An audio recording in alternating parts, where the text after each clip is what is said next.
so pleased to welcome Pei Chuan-Wong to the University of Oregon. Pei is a sculptor and mixed media artist currently based in Ghent, Belgium.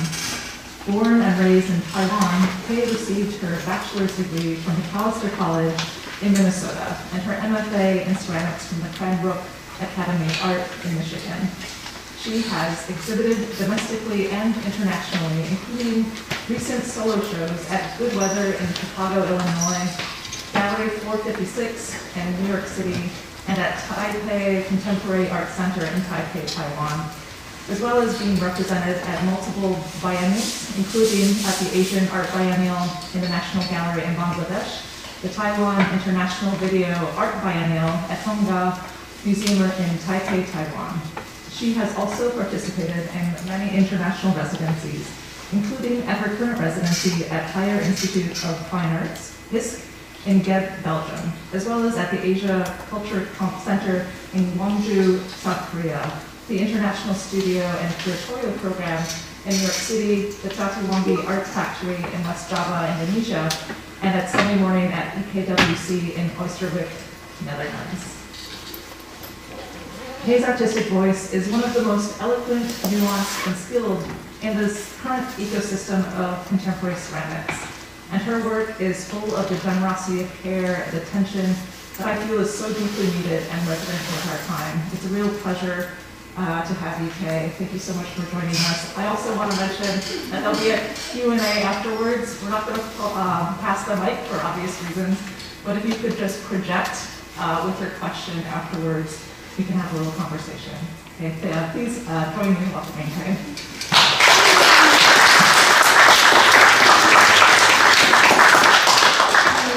Thank you, Stacy Jo, for the wonderful introduction. I feel so privileged to be able to be here in person and to finally see you in person after so many years. And thank you, Wendy, for making the entire process so smooth. I feel extremely well taken care of. Thank you. And thank you all for showing up today, and for those who are watching online, thank you for your time and your attention. I would like to begin by sharing a story. It is an origin story set in ancient China. At the beginning of time, the goddess Niwa created humanity by molding people one by one out of yellow clay with her own hands. The goddess is said to have a serpent and dragon-like body with a woman's head, with also a mender. When the sky collapsed during the war between the gods, wreaking havoc in forms of flood and wildfire upon earth, Niwa, out of sympathy for her earthly peoples, patched the broken sky with the 5 colored stones and held up the heavens with 4 legs of a giant tortoise as pillars. I grew up in Taiwan, a contested political entity that struggles to break free from its mold, defined largely by its association with People's Republic of China on the world stage. Taiwan's inevitable ties with the United States, forged from its prime geomilitary position in the Pacific and its stance in opposition to the communist powers in Asia, has meant that my parents' generation, we grew out of poverty and into modernity in the 60s, wearing trousers fitted from American-Aid flour sacks, seen here, with the iconic handshake branded on them. It has also meant that when my older sister and I grew up, we looked upwards towards the West as something exactly what I wished for the others to see. A world that is cultured, advanced, and always with a helping upper hand. So I began imagining myself in that world as a child, and Disney at the time offered a great place to start. In many of its classics, I daydreamed of a pseudo or mixed Asiatic sidekick, being female and a distantly related or adopted sibling of the main character, and sort of forced a plot detour to make sense of that character. I found an incredible and indescribable closeness to Pocahontas when it came out in 1995, bewildered by how the central figure's features resembled mine, despite our very different backgrounds. And be assured, I found online that looks similar to a shirt that I once owned as a little girl. And when one came out in 1998, I felt like the whole world finally knew that I existed and I had stories to tell too. But anyways, I digress, and now I want to introduce you to a real character in my life. Dr. Shay! Look here. Look here. Look! She's my prisoner and Italian. Mwah! Ha ha. Okay. Here. Here. And out. Around. And then she shall follow me. Hurry up, prisoner. Hurry up. Hurry.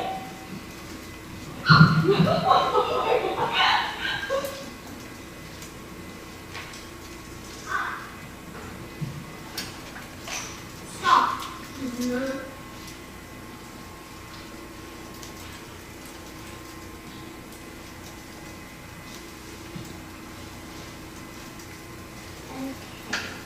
Come on. Now stay right here. Come on.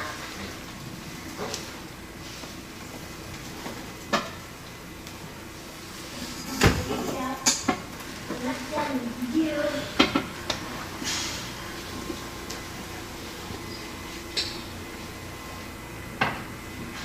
Can't do that. Hands down.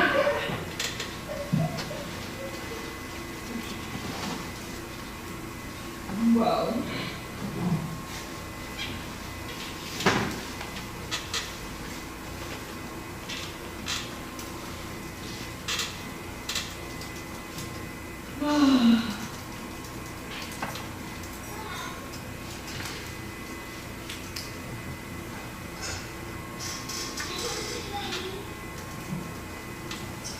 So that was Iris, and she's my sister's daughter.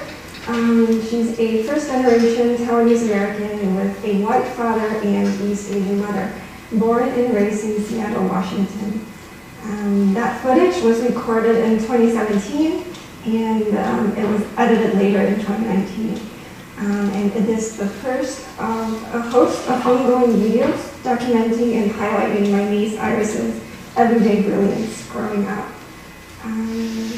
Iris is now almost 12 years old, and it seems in my mind she has embodied quite literally the East and the West, a hybrid of at least two racial, cultural, and geographical delineations, which I have found immense difficulties unpacking my relationship with. And here are just a few film stills from this long-term documentation project. Of her playing in the woods in her hometown. For Iris, is the first body of work dedicated to my niece Iris. It was at first glance a nod to the then 10-year-old's untethered imagination. So here is a installation shot of a 2020 exhibition in New York. The yellow cat was built out of clay.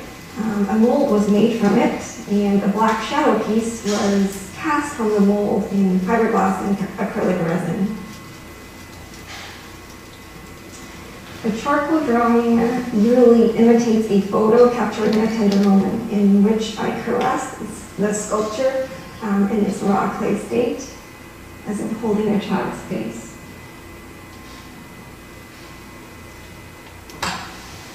And an undulating shape in polyester resin in fiberglass that's hung on the wall in the back brings into mind the female body.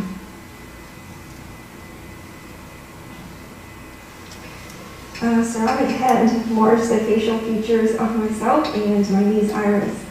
This head piece titled The Self-Portrait of Iris as an Idea became a series. So from 2019 on, I began building portraitures from memory and also from imagination that combine Iris's Caucasian facial features with my own East Asian ones. The title of the series, again, Self-Portrait as Iris as an Idea, actually harkens to a miniature persona in Haruki Murakami's novel, Killing Commendator. In this novel, this persona emerges alive from a classical painting and claims himself to be the incarnation of the protagonist's idea. I imagine our platforms taking shape in relation to our heads. And I also think about the idea of beauty, aspiration, and raising desirability. In hindsight, these pieces are references of each other. They have undergone processes of replication and transformation, and they also mingle memory with imagination and resemble power objects that channel the projection, the borrowing, and assertion of identity. Moreover, they also implicate my own dark yearning to become an authentic object or subject of hybridity myself, becoming Iris's shadow or doppelganger in a way. This is the second body of work dedicated to my niece Iris, titled When Mountain Tears Dreams. In it, I constructed a landscape of domestic theatricality, sort of arranging objects and things in space. Some of these things are made by hand, and others are found or have gone through varying stages of manipulation. Here are some other views, sort of exposing the construction of the main structure. Just to note, the text and monitor on the wall in the background there of the right side image is a work from another artist, Lai Chen. And with these objects and things in space, their placement, their display, and so on, sort of creating a constellation of associations centering around my idea of Iris. I also thought about Wunderkammer, or Cabinet of Curiosities, a precursor to modern museums and first established by European collectors in the 16th century to monitor items acquired overseas. These sites of wonder is a demonstration of encyclopedic ownership and also an exhibition of power to create new narratives. And by reappropriating these strategies of Wunderkammer in my work, I hope to draw a connection between inner experience and self-affirmation as opposed to knowledge and dominion over the other. There's some details. And this small drawing here titled Iris and Bird hangs on the main structure in the middle of the space. It acts as an index, providing a sort of map to enter into the landscape that I created on site. With this drawing, I am going to take a detour into a series called Miniatures. Miniatures is a series of drawings featuring myself, or my niece Iris, and will soon to include other female members of my family. This one is titled The House of Love. And some details of that.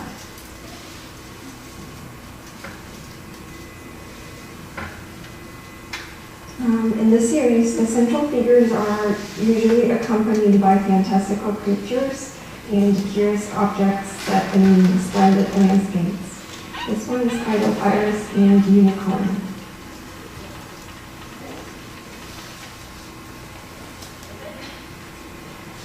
Although still eliciting an allegorical narrative, in this series there are no distinct storylines written for each scenario.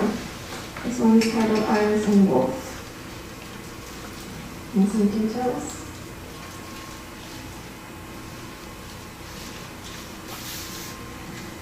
Instead, these tableaus of majestic situations are visualized as an attempt to elevate the child and the woman's experience as something of epic significance and worthy of patient and elaborate interpretation.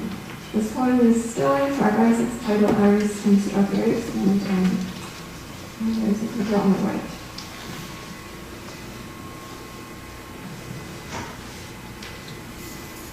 So by now it's becoming clearer and clearer that my attachment to Iris has developed into something totemic and self-reflective and slowly independent from Iris herself. I believe it is from this attachment that I am able to engage with my own identity insecurities through making and through imagining.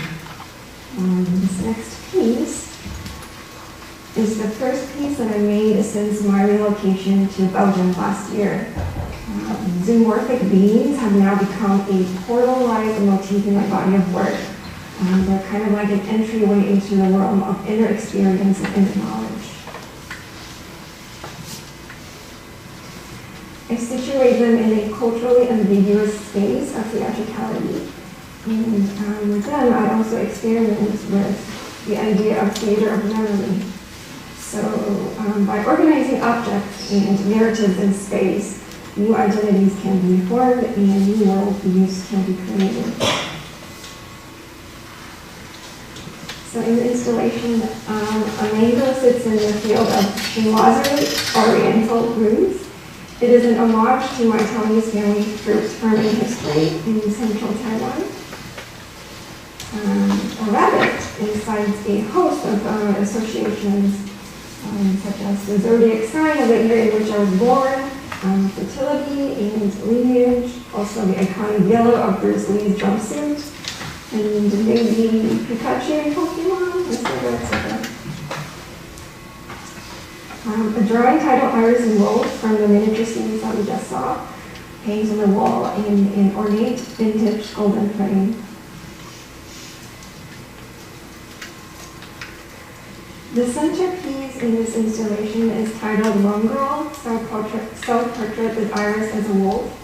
It again combines the facial features of Iris and myself from memory and imagination. It also harkens to Rome's origin story, as well as Stephen Graham Jones's novel Lone Girls, which is a book about a coming-of-age story of a young Native American boy and his family who are secretly werewolves and wrestling to survive in a hostile society. I would like to pause and speak a little bit about another book that has become kind of a spiritual and intellectual guidance to me. I'm sure many of you are familiar with this book, Octavia Butler's 1980 novel, Wild Seed. The book builds a world around a young who is a shapeshifter and healer who has nurtured generations of misfits with her ability to transform into any race, gender, and species on Earth. And Yang's powerful fluidity, while addressing nature and humanity, is achieved through a deep understanding of the subject into whom she wishes to become. So I am interpreting that as a kind of empathetic knowledge acquired through experience. Across disparate cultures and their imaginations, we see communities find ways to relate to nature, its inhabitants, its landscapes, and also to each other, and speculate on how that knowledge, whether in the form of mythology or community creed, can build strength and inform cross-subject understanding. I have come to realize that the combination of empathetic knowledge and imagination is a personal survival strategy to navigate this world. And my practice both shapes and serves that strategy. I think about the ability to adapt, to change shape, or to code switch, and to channel the resilience from subjects or objects of various delineations and sort of imagine a way out of the trappings that surround us.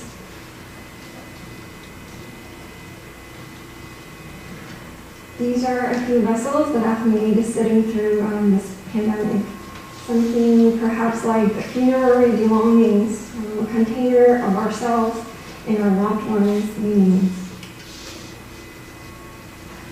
Kind of like a holder and a protector of something that's important to us.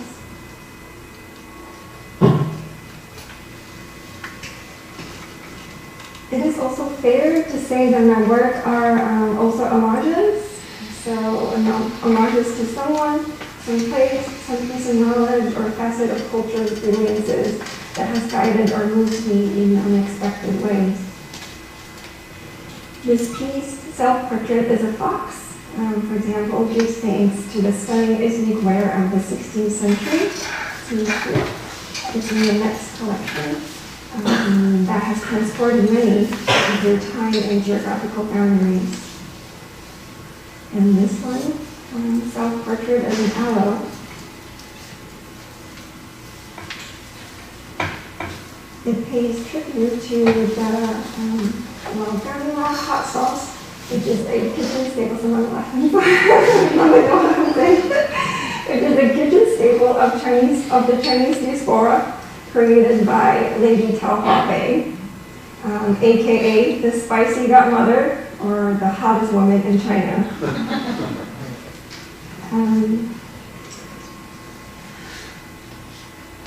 I think as we are coming close, I feel like I'm flying through this, but as we are coming close to the end-ish of this talk, I would like to share with you something new in the making. So I started this project at the end of last year when I was going through a part-time with an institution that I'm affiliated with. So the thought of care was constantly on my mind. The idea of asking for help, the idea of asking to give help, and the humility and empowerment that accompany the asking. These are the things that I'm thinking about. This pair of sculptures is tentatively titled The Statue of Asking, Threshold Guardians. Part of the title is borrowed from the title of my artist friend Eiko Ishizawa's work, the same title, Statue of Asking. And that's it. They are built in stoneware and type of clay. And a little note about my relationship with clay.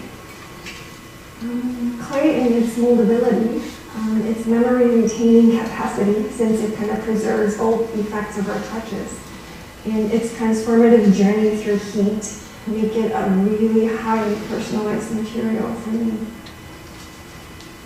For me, it activates the imaginative and also fulfills the desire to create, and embodies my belief in beauty in the process as well as beauty in the experience. So on that note, and to kind of conclude the talk, I'd like to share with you some snippets of a proposal for a green project, hopefully to be realized in the future. So various details have changed and are still changing, and these are just preliminary drafts and talks that I'm showing you here. But the rough idea is to build 4 statues, like 4 pillars, on the site of the project. There will be a space on site designated for the making of these sculptures, sort of like a studio space. The sculptures, once their forms are roughly defined, will be moved from one by one from this studio onto the appointed place in the main space to draw into set. This moving and setting process will be closely monitored. Sometimes the statues will be wrapped under plastics to maintain humidity, and other times they will be exposed to reveal their true forms, sort of like growing into their own rhythms of being in a way. At the same time, a kiln or some sort of transformational furnace will be built on site at the center of the main space. And it will be propped up like a stage or like a temple. And when the statues or the sculptures are ready to be fired or transformed, they will be carried onto the stage and into the kiln, one by one. And they will be carried back onto their place after each transformation. So the entire project space is kind of in a constant motion. So the moving of the artist's body or my body, and the moving of the sculptures, shifting of the sculpture's materiality, the construction of the kiln, and its transformational momentum, etc. All the while, there will be a separate space, seen here as a mezzanine gallery that is like a sanctuary for resting and introspection. Musicians will be invited to practice and/or perform here at a specific time each day. The original plan was for an art space in Taipei, which has a beautiful floor-to-ceiling windows that will welcome in gorgeous sunset every afternoon. So the original idea was to have musicians play or sing when the first beam of sunset would come through the windows each day. But the project is put on hold at the moment because the art space is going through a major renovation. So I'm currently looking at other possibilities to hash out and realize this project a bit further. If you have any tips or pointers, let me know. And yeah, that's all I have prepared. Thank you so much.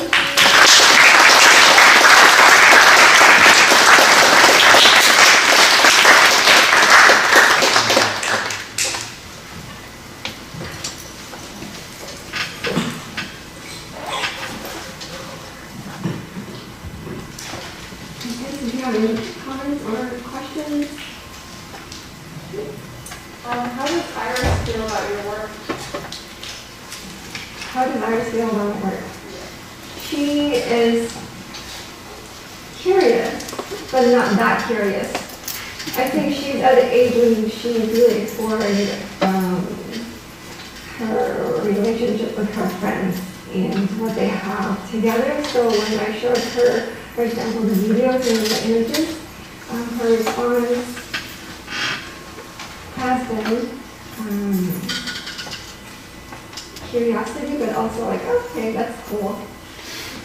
Yeah, but I feel like more and more she's more exposed to all these different aspects of being. She will have more questions, and I'm here to talk with her about it and to also ask her questions.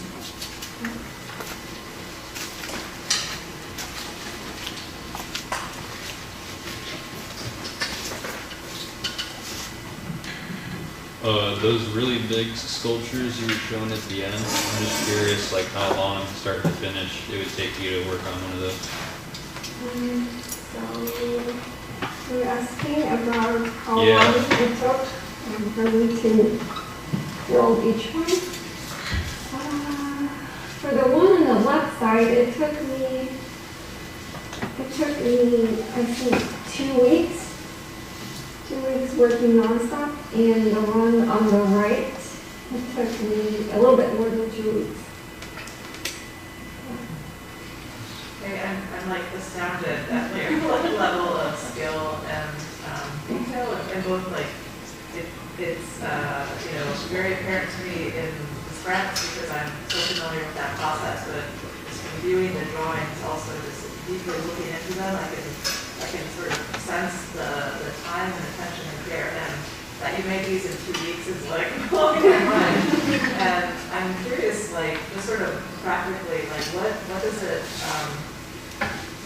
What is your day-to-day experience like in the studio? What sort of like, is it partly sort of setting the stage to be like the last depiction of this, or sort of getting into a space, or is it like just that you work from, time you wake up to the time you sleep? Like, how is it that you're able to cultivate that kind of attention and care for that kind of meticulous sort of detail and attention to the sort of materiality of what you're doing?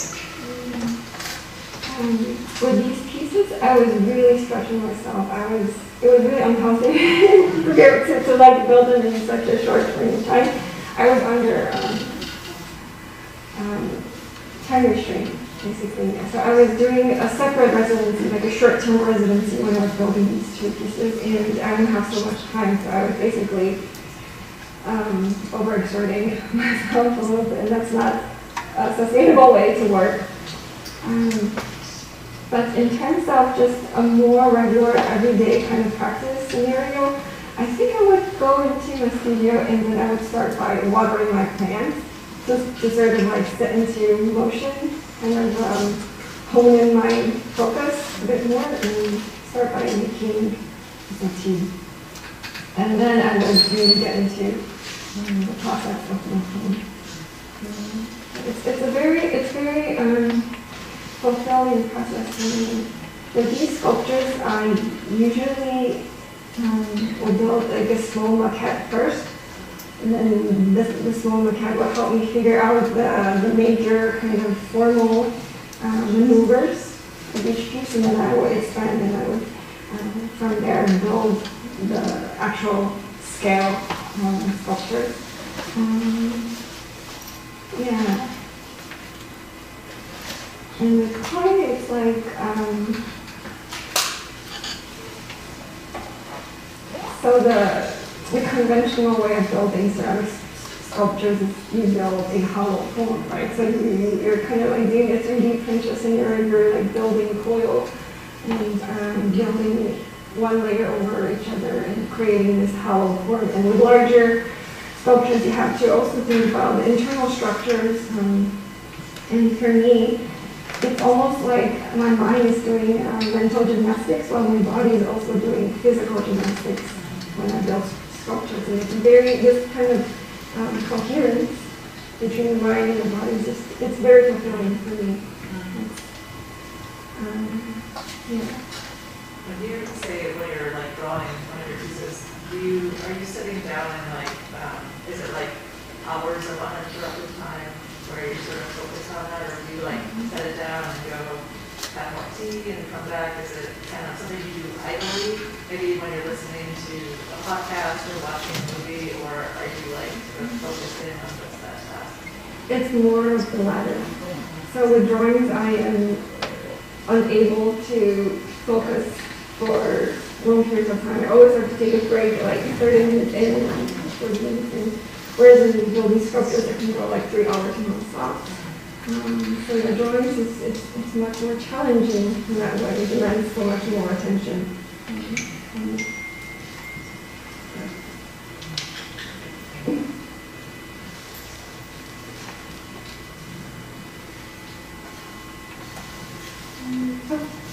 Sorry, I didn't know this is Oh, you're fine.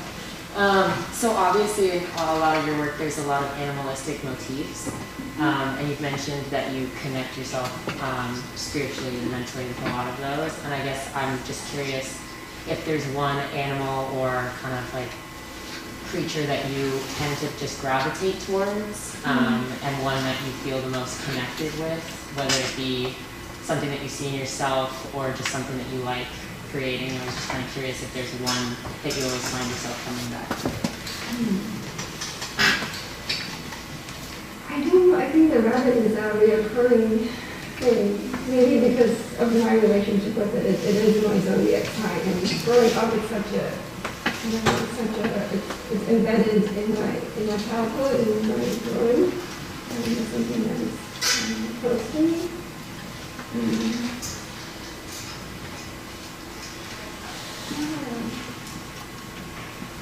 And the cat, I mean, I saw it and then I was like,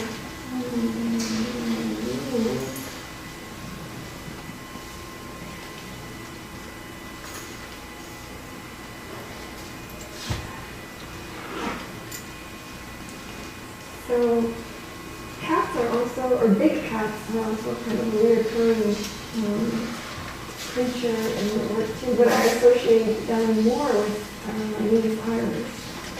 And there's just some kind of intuitive choice, but also at the same time I tend to gravitate towards, rather see my work, I tend to gravitate towards the type of animals that can be archetypal. Like we already have a representation of them in our imagery archive. So cats and rabbits, and also birds. That maybe I gravitate.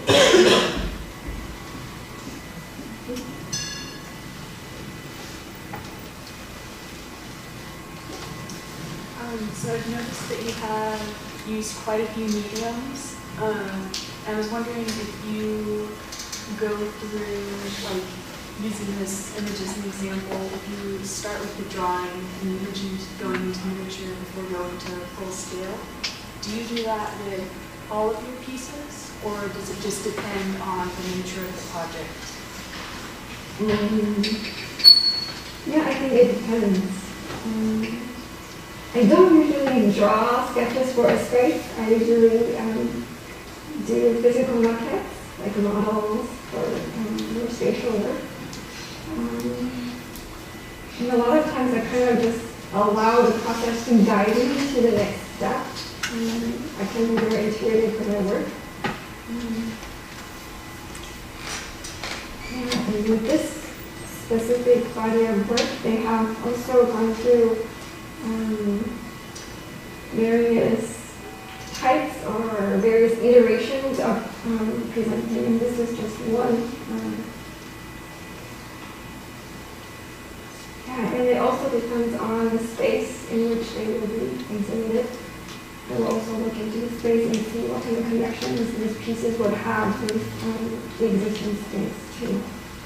So it's all kind of a mixture of influences.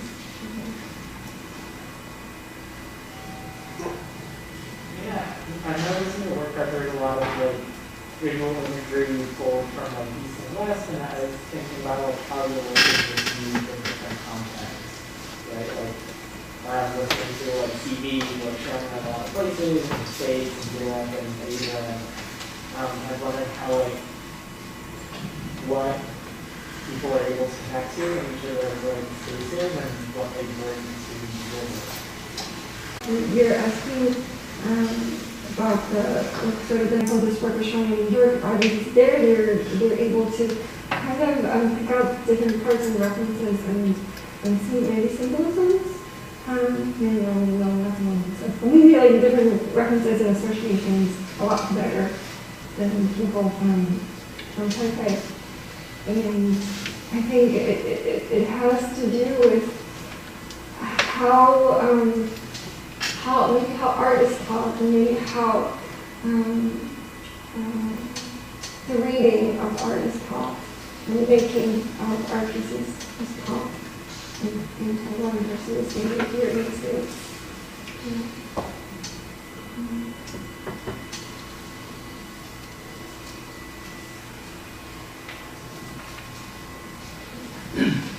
I'm curious about the way in which an idea you have like choose a particular media. So in your process, how do you decide that you want to enact this image as a drawing or a painting or as a sculpture?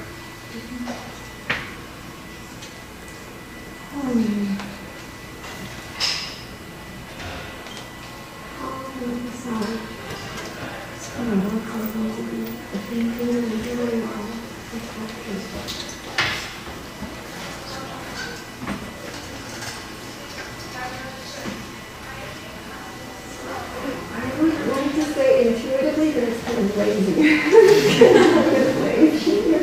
It's more than just that. I think one thing has to do with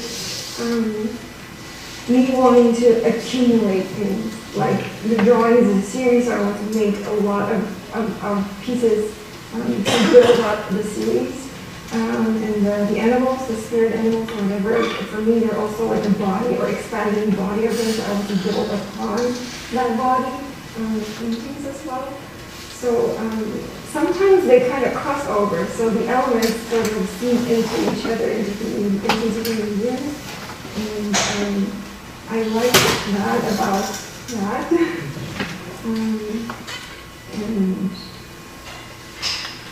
And I like to kind of formally present all of these media in one setting to allow for multiple associations and interpretations and kind of build a narrative around these crossovers.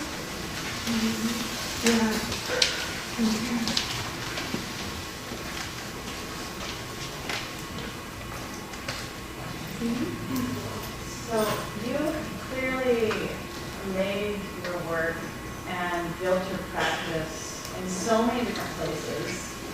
You know, you've had a really traveling art practice in many ways.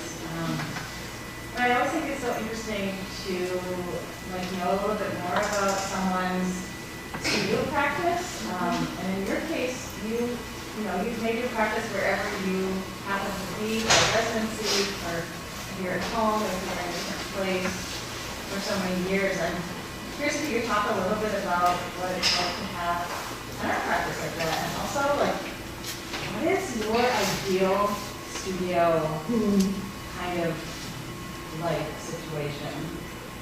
Having experienced so many different kinds of studios.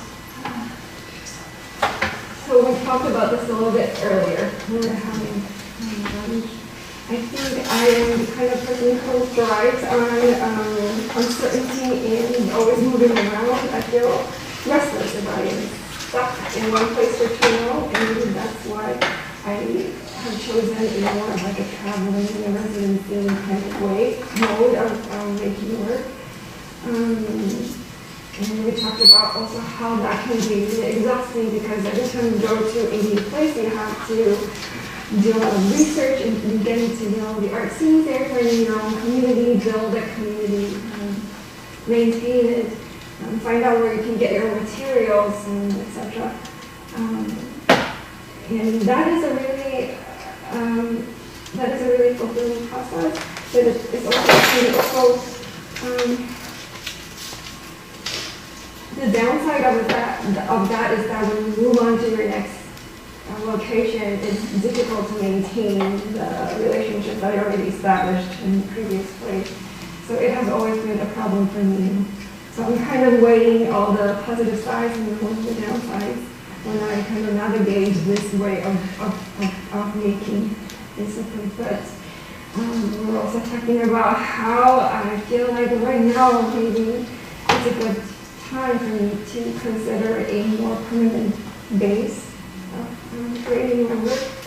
And I would say an ideal studio or base for me right now personally would definitely be like a metropolitan setting.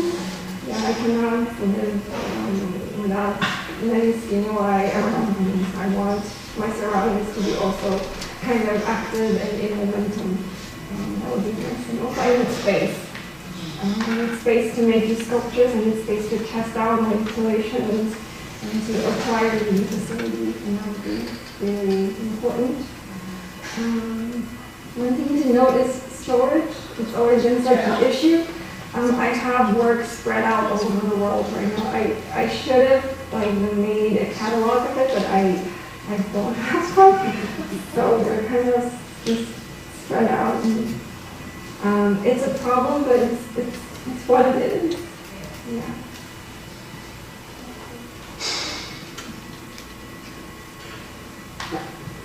You were talking earlier about having to reinforce your sculptures. So what type of stuff would you do to reinforce it? Like, would you just be using more clay inside of it, or I'm not really sure how that would go about. And then also, like roughly how much would you say like one of those big cats ended up weighing? Weighing? Yeah. Okay.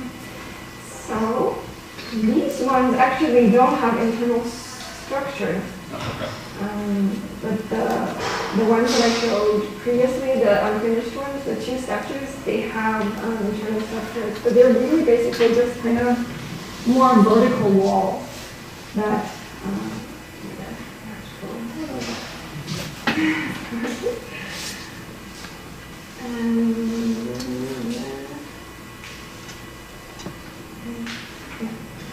so this is kind of like a bulbous form.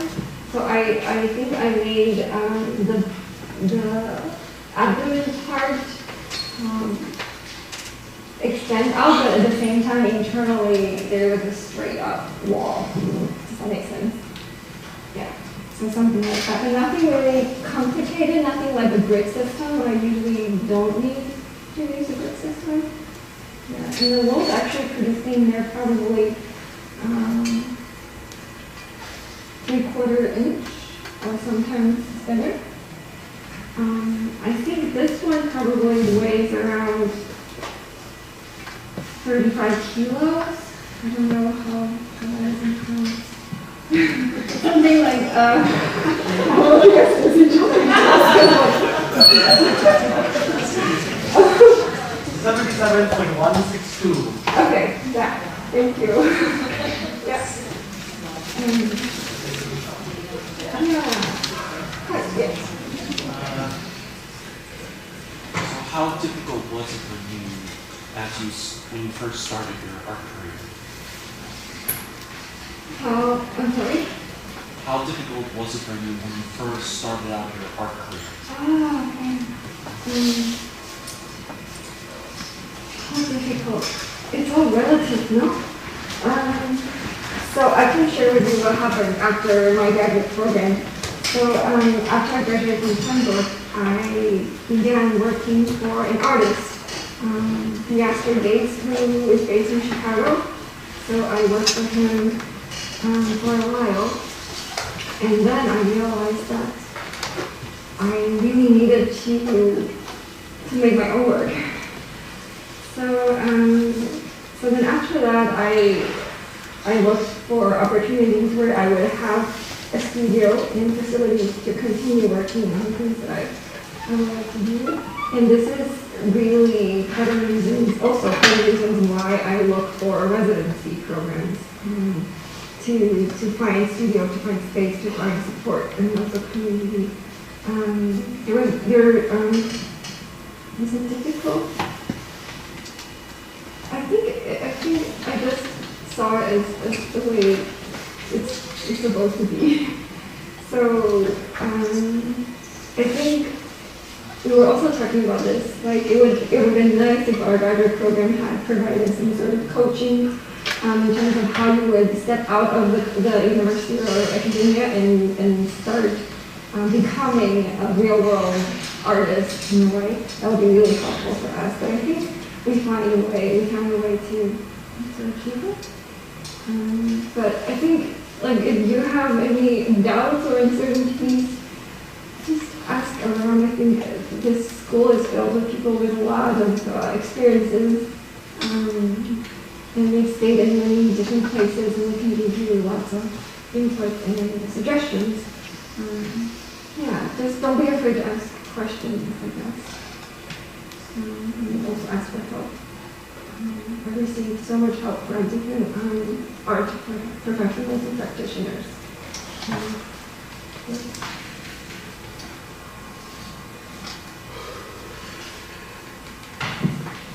Thank you so much for